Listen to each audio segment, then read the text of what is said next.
So today we are talking about the Switch so far. Our first impressions on it. You bring it?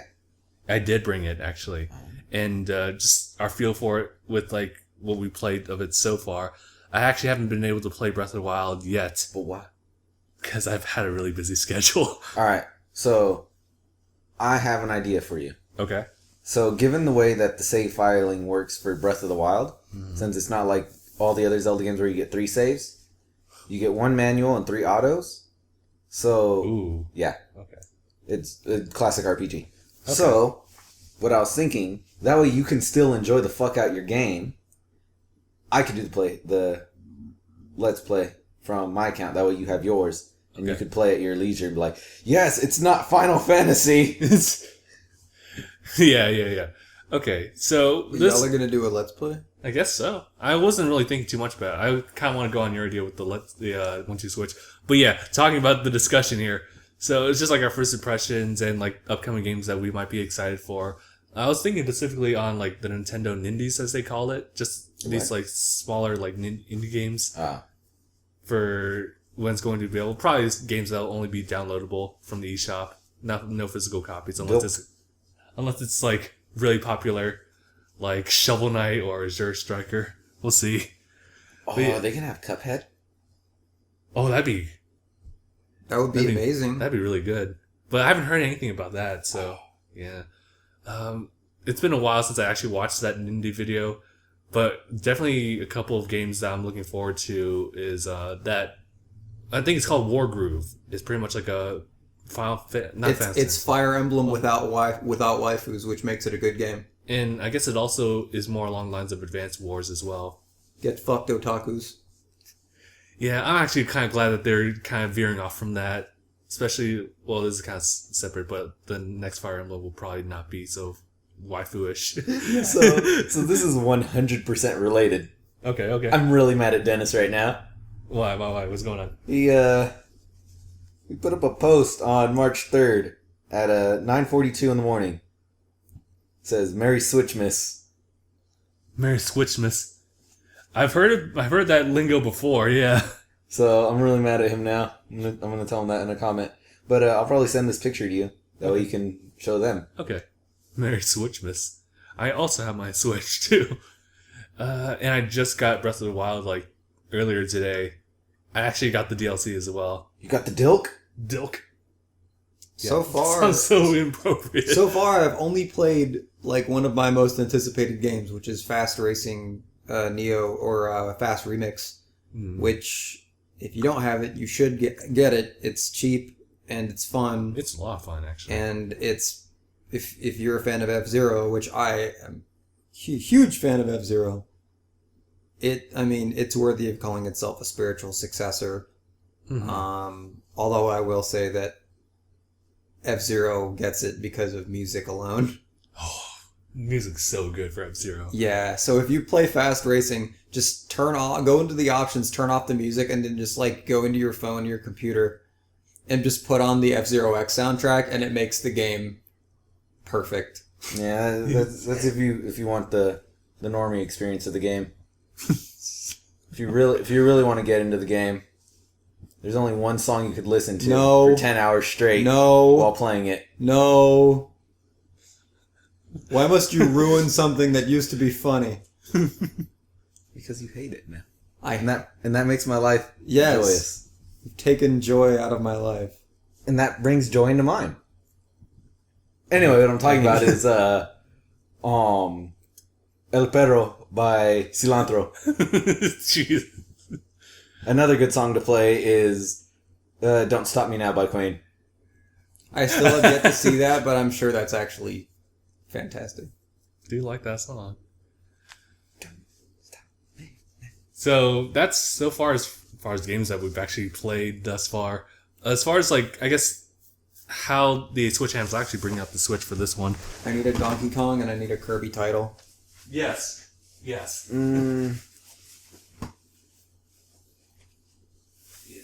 And of course we need a good Metroid and an F-Zero.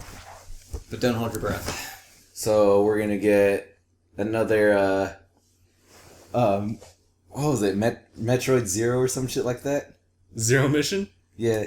I do like that game.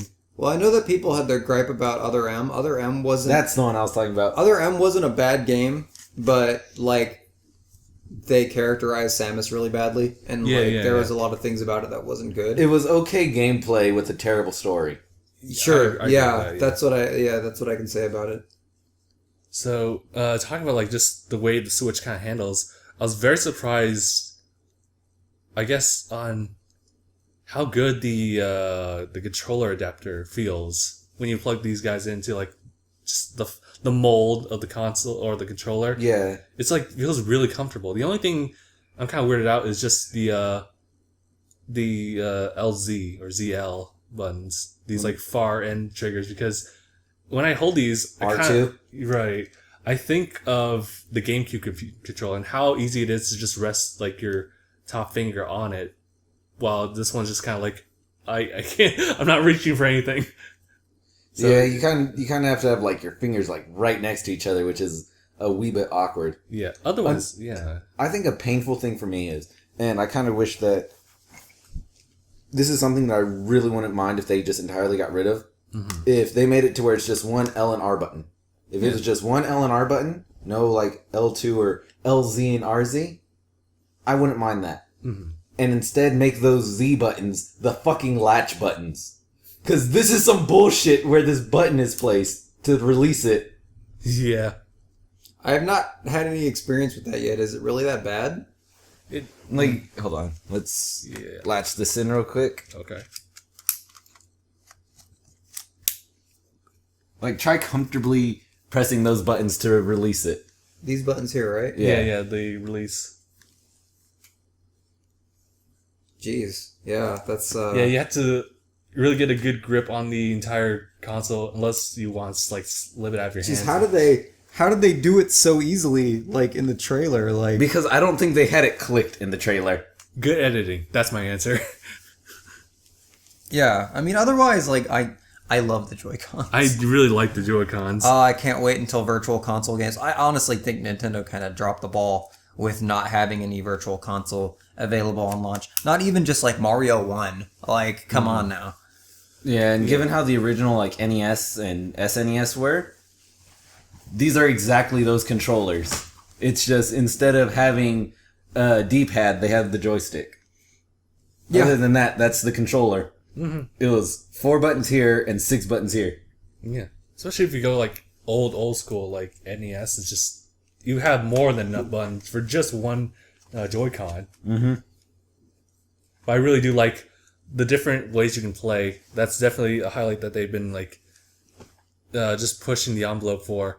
And I'm totally buying it, because the fact that you can, like, just have one Joy-Con and that's its own separate controller. We were playing it the first time with Fast Racing, whatever it's called again.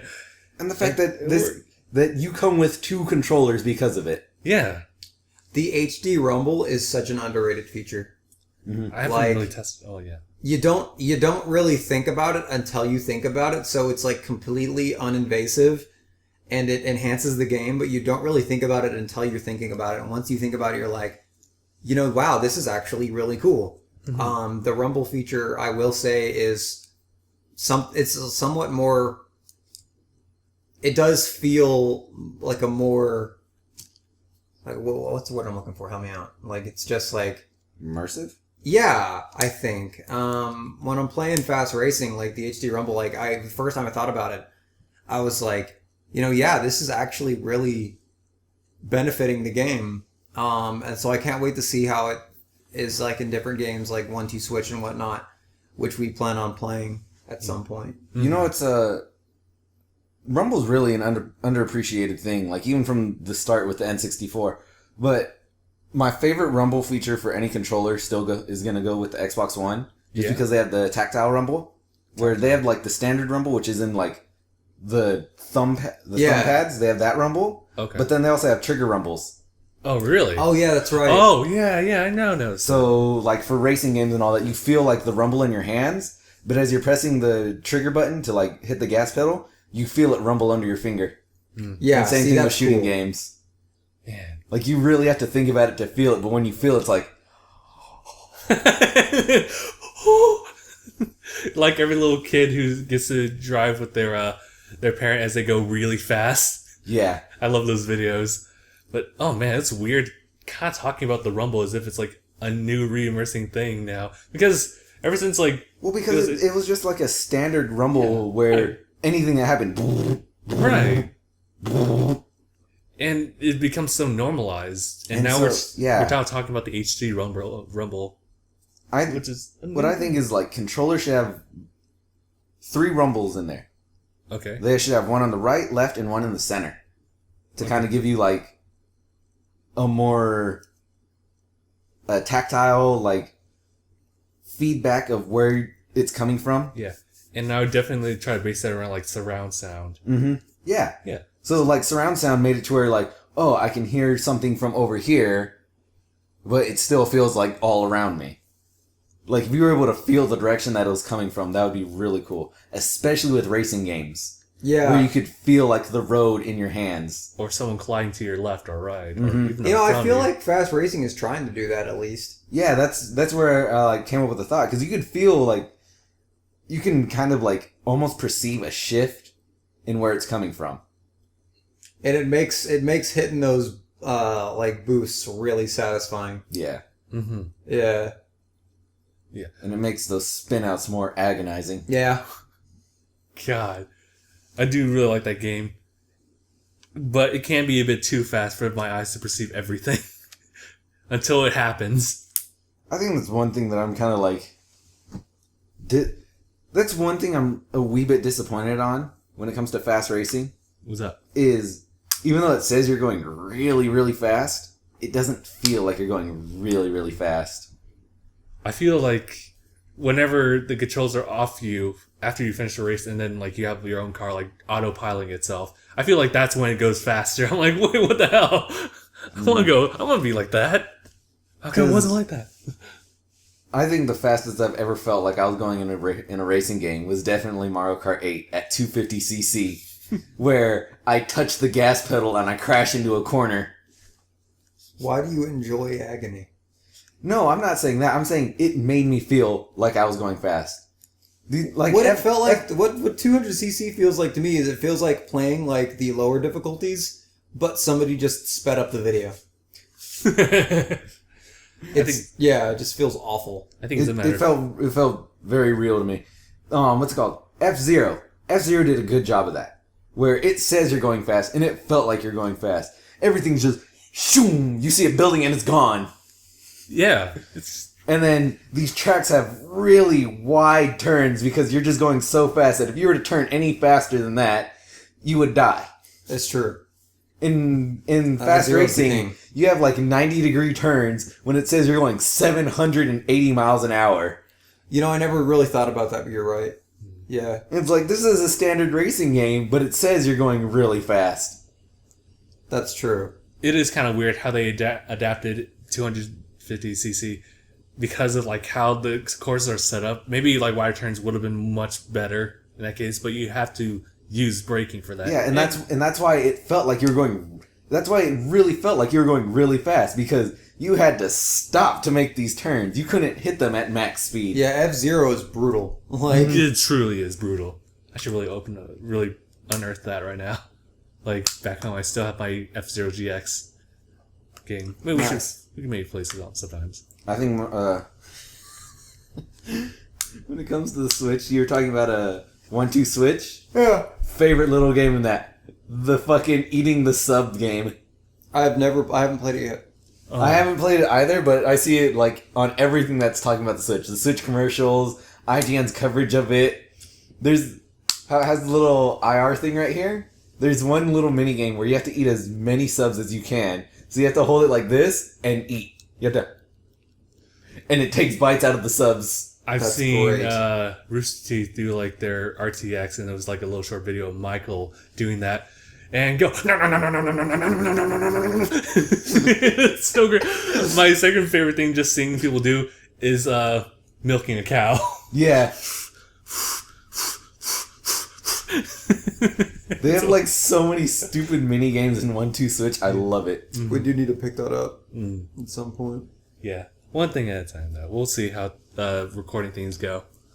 But yeah, it seems like we're at our stopping point. So first impression so far, like we're really liking the hardware and the games we've played thus far. With one mild complaint that's very severe. Yeah. But otherwise, I don't know if I could really recommend this to someone like right now. I would have to like play through for a while just to get my thoughts on it. Maybe we can like jump back after we played like say Breath of the Wild, or why like play more games. Yeah. One thing. It doesn't feel as nice as it did feeling the Wii U gamepad. Yeah, I'll give you that too. The Wii U gamepad, even though it was like 3 times the size of this, it felt normal in your hands. With this, it feels really heavy in the center, like your hands are going to fold like that. Yeah, I get that feeling too. Because of like, the center mass is just like really heavy, while the Joy-Cons are supposed to be light. And they're super light. They feel like just a handful of ounces. Like I could count on my fingers. They feel like 10 feathers. Weight. Yeah. It's what is it? An unladen swallow? Yeah. That's what it feels like, and I feel like I have 2 unladen swallows holding a coconut, an 8-ounce coconut. Yeah. Yeah. The handheld portion of the Switch is like playing it that way is a little unwieldy. I think it's something you would definitely have to get accustomed to. Otherwise, if you just use the controller adapter, it'll be totally fine. If you have, I think simply because of the shoulder buttons. I'm holding it like this, and my fingers completely overshoot it. Okay. I don't know if it's the size of my hands, but I have to hold it like this, where my entire palm is on the bottom. I think it is entirely based on like the size of your hands. I know, like watching like one YouTube channel, we just had like a couple guys like with gigantic hands, and we just had a girl who was playing it, and she had like no problems because her hands were actually small enough to fit the mold. These are child-sized controllers. We're the man-sized controllers. It definitely has like a 3DS feel for me, especially like the tightness of the controls, especially like the sticks. You know what? Now that you bring it up, let's kind of pop these off real quick. Yeah. I don't know. How do they do it so easy in the commercial? Because they're editing magic. Yeah, but genuinely, Justin's kind of right. Hold it like this, and you have a 3DS in your hand. Yeah. Like Especially even looking at it, that looks exactly like the 3DS controller. Yeah, that's interesting. And you notice, like, with the analogs, if you want to, like, go up, there's a certain... You would expect it as a console to go a little bit farther, just to have more control of, like, how fast or frequent... Yeah, how fast you're going to go. Yeah, this thing has what looks like less than 45 degrees of tilt to it. Yeah. Which is... I guess it'll be something I'll just, like, see for myself when I actually play the game. It wouldn't be so bad if they have like a smaller dead zone. Yeah. Like if the joystick has a smaller dead zone, then yeah, you can definitely get more precise with it. That's one thing with like the bigger controllers. Although the joysticks kind of dip like that, it has such a wide dead zone that you kind of have to put a lot of tilt into it to get any reading. Bring back those old TV, or not TV, computer joysticks, where it's just like an entire handle, like... Them old arcade style. I love those things. Just BAM! I love those things. I hope they can. Gotta say though, playing like airplane games with those is always the best. Yeah. Have you ever had the like actual flight simulator joysticks? No. Yeah, my growing up, my grandpa played a lot of flight simulators. And every little now and again, I'd get to play them and hold this massive fucking controller that has 2 buttons for your pinky, a button for your ring finger. You have like a series of buttons that your ring finger has to reach to touch. You have your trigger. You have your freaking like joystick, the actual stick, and then next to the joystick are 2 other buttons. Whew. And they all do a lot of shit. Wow. That even everything on there doesn't compensate for everything they have to do in the plane. So you have to like manage the keyboard as well. So you're just... Wow. Dive bomb! Dive bomb! And here comes the giant fist! That's why I prefer like games like Burnout and stuff.